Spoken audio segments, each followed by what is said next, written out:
નમસ્કાર વાલા વિદ્યાર્થી મિત્રો, હું કનુભાઈ ગુરુજી આપ સૌનું હાર્દિક સ્વાગત કરું છું.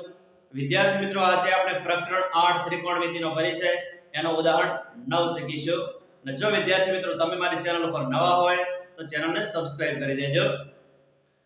ઉદાહરણ 9 ત્રિકોણમિતિય ગુણોત્તરો cos A tan A અને sec A ની sin A ના સ્વરૂપમાં દર્શાવો. વિદ્યાર્થી મિત્રો, અહીંયા આપણને જે પણ આ ત્રણ ગુણોત્તરો આપ્યા છે cos tan અને sec એને sin ના સ્વરૂપમાં ફેરવવાના છે. ખૂબ જ સરળ છે, પૂરેપૂરું ધ્યાન આપજો. આપણને ત્રિકોણમિતિય નિત્યસમો આવડતા હોય તો આને સરળતાથી તમે sin ના સ્વરૂપમાં ફેરવી શકો. આપણે પેલો નંબર 1 છે અને cos A નો વારો લઈએ. cos A આપણે અહીંયા cos A જે છે એને sin ના સ્વરૂપમાં ફેરવવું છે. તો ત્રિકોણમિતિનો મૂળભૂત નિત્યસમ આપણે જાણીએ છીએ. એ નિત્યસમ આવું છે, જુઓ. sin વર્ગ A plus cos વર્ગ A બરાબર 1. આ આપણું ત્રિકોણમિતિય મૂળભૂત નિત્યસમ છે. હવે આપણે cos અને sin ના સ્વરૂપમાં ફેરવવું છે. તો આની અંદર cos વર્ગ છે એને કરતા કરીએ. therefore cos વર્ગ A બરાબર 1. આ પ્લસ sin વર્ગ છે બરાબરની જમણી બાજુ જશે એટલે માઈનસ sin વર્ગ A થશે. બરાબર.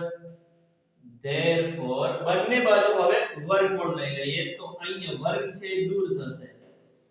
તો cos A બરાબર, હવે જમણી બાજુએ વચ્ચે માઈનસ નું ચિહ્ન છે. વચ્ચે માઈનસ નું ચિહ્ન હોય કે પ્લસ નું ચિહ્ન હોય તો અલગ અલગ વર્ગમૂળ ના નીકળે, એટલા માટે આને આ રીતે લખી દઈશું. વર્ગમૂળમાં 1 ઓછા sin વર્ગ A.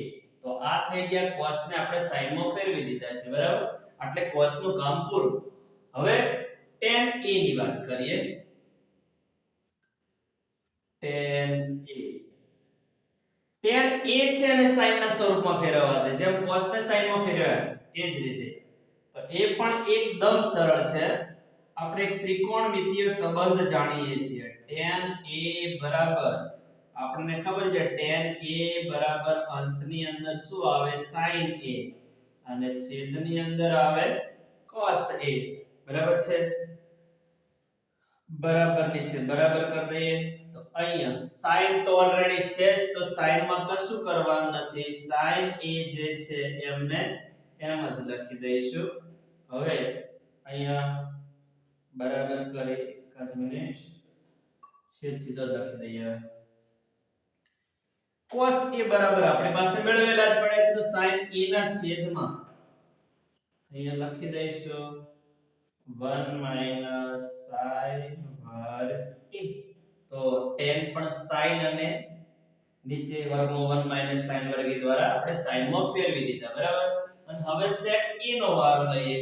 તો જે sec જે છે એને પણ સરળતાથી આપણે sin માં ફેરવી શકીએ. Number 3 sec A. બરાબર. sec ને હવે sin માં ફેરવીએ. ચલો sec નો પણ એક તમે ત્રિકોણમિતિય સંબંધ જાણો છો, અને કયો છે તમને ખબર છે? sec ના વ્યસ્ત કોણ છે? cos છે. કોણ છે? cos. બરાબર. sec અને cos નો ગુણાકાર 1 મળે એટલે sec અને cos એકબીજાના વ્યસ્ત છે. તો sec A બરાબર 1/cos A. બરાબર નીચે બરાબર કરીએ. આડી લાઈન ખેંચી દઈએ. અંશમાં 1 cos A જે છે એના બરાબર ફરી જે છે એને લખી દઈએ.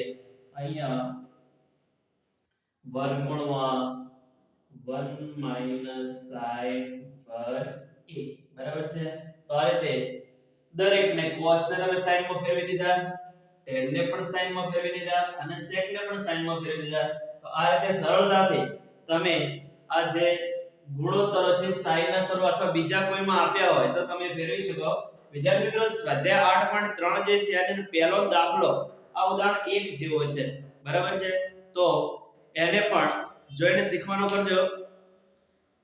આ પ્રકારનું પ્લેલિસ્ટ બનાવેલું છે જેની અંદર થિયરી, સ્વાધ્યાય 8.1 ના તમામ દાખલા, સ્વાધ્યાય 8.2 ના તમામ દાખલા, સ્વાધ્યાય 8.3 ના તમામ દાખલા બધું જ કમ્પ્લીટ મુકાયેલું છે. અને ઉદાહરણ 1 થી 7 પણ પ્લેલિસ્ટમાં, 1 થી 8 પણ પ્લેલિસ્ટમાં મૂકેલા છે. તો એને પણ જોઈને શીખવાનો પ્રયત્ન કરજો. વિદ્યાર્થી મિત્રો, હજુ તમે મારી ચેનલને સબસ્ક્રાઇબ ના કરી હોય તો સબસ્ક્રાઇબ કરી દેજો. Thank you very much. ખૂબ ખૂબ ધન્યવાદ. જય મા સરસ્વતી.